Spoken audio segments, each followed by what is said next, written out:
Hello, wonderful people. So last week on the part one of the three-part series of the lockdown lessons, I talked about reaction and response, and we talked about what happened when what was your reaction and response to the lockdown. Many were in denial. Some people went very reactive. Some people sort of withdrew. What was your reaction? And I talked about mine. I was very much into sort of autopilot, crisis management, to see what I can do to help. Very, very busy. And then I hit the wall. But there's lots that worked about that, and everything that I learned from that. And I'll share that. I've shared that in the previous video. But for today, I want to talk about that hitting that wall, because that's when I really didn't, for me, it was okay, because I've worked with lots of clients that hit the wall and they don't recognize it. But because I've been at my worst before, and I've modeled getting out of my worst, and I've known who to ask for help to get out of it, I'm very, very fortunate, and I feel very grateful that I've had the mentors, the coaches, the friends, the relatives that I've got in my life. Because if I didn't have those people, it could have been a different story. Because there was a moment about halfway through, about 6 to 8 weeks in, I'd done the 8-week Do, Delegate or Ditch program. I went straight into doing a week of Make It Happen Motivator. So I'd done 9 weeks straight without really much time off. Even if I did have time off, my head was busy trying to work out how to get the technology to work, listening to the posts in the group and answering questions. And I really hadn't remembered the 6th principle of motivated action. That was rest, restore, and recharge. I hadn't taken that time out. And so what happened for me about 9 weeks in, it was, I had just hit a wall. I was just absolutely exhausted. And fortunately, because I recognized this wall, it's one of my metaphors that I've had many times when I've got stuck, I was able to quickly act on that and react to it and do something to resource myself. One of which was to take a weekend off. Literally, I turned social media off, and we're Friday, Saturday, Sunday, Monday. And those who've watched me on Facebook, you would have seen, I'm not even sure if that was about the right time or it was just before that happened, but we basically, my husband and I took a weekend off. We would have been going away had things hadn't happened. We were due to have like a 2-week holiday in April, which we'd worked all the way through it. So we literally set the garden up as though we were gone to the beach. We had cocktails, although I don't drink, they're non-alcoholic ones. We just sat in the garden on our sun lounges and read books like we would have done if we'd gone to the beach.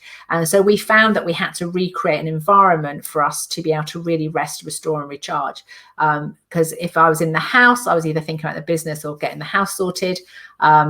But I had to find new ways. And what I've discovered through lockdown, because one of the major things is, one of the things that restores me and recharges me, is I change space. I'll go and visit somewhere, just get physically away from all the mental cues that are in the house. So obviously I couldn't do that during lockdown, particularly as we were shielding with my husband. So we were staying in the house, and I was just literally going out only for food shopping and keeping visits to a bare minimum. And now I found all of my relationships, all of my communication were online. What really worked about this period for me is it made me aware that it was almost like I had a flight, or freeze mechanism in order to rest and restore, in order to switch off, in order to change my brain state, to rest myself from thinking about the business. I had to physically change space. Well, when I couldn't do that, I had to get creative. And what's worked about lockdown is it's reminded me about things like how much I like cooking, how much I like decorating. We decorated a room, and I said to, put the music on, and we're painting. We've been doing some gardening. So I've just grown some beautiful plants. I've got some cayenne peppers growing. I'm quite excited watching them all growing and seeing them flourishing. I started crocheting. So I crocheted some beach hoodies for my grandchildren, so they had a Nana hug, even though I couldn't be there. And what I've realized through this process is that I often was, going away to get a change of scene, but actually, it was almost like a distraction. It wasn't allowing me to address it. It was just getting busy doing something else. And I've just found an awful lot of things I can do, like cleaning and housework. So I've had a cleaner that's coming in for the last 8 years, so I don't always have to do a lot of the cleaning. She does it for me.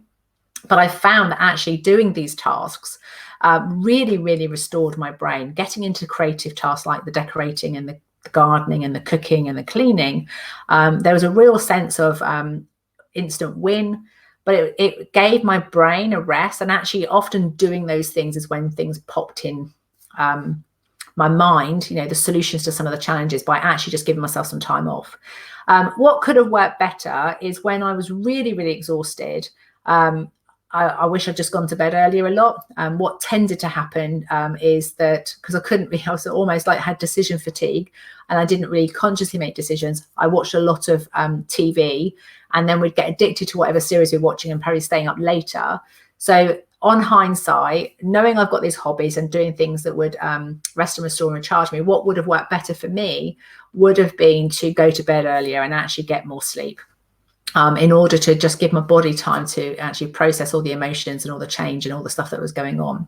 So I'd like to know for you, so we've talked last week about what was your reaction, but midway through, what was happening for you? What was your response or reaction in the middle? And what worked about that reaction and that response that you had? And what could have worked better? I look forward to hearing your responses when I get back from my break. And I'll be telling you a little bit more about my final and latest lessons from lockdown, as we've come out of lockdown, what impact that's had on me and what I'm learning from that. And I look forward to sharing that with you next week. Take care. Speak to you soon. Have a great week.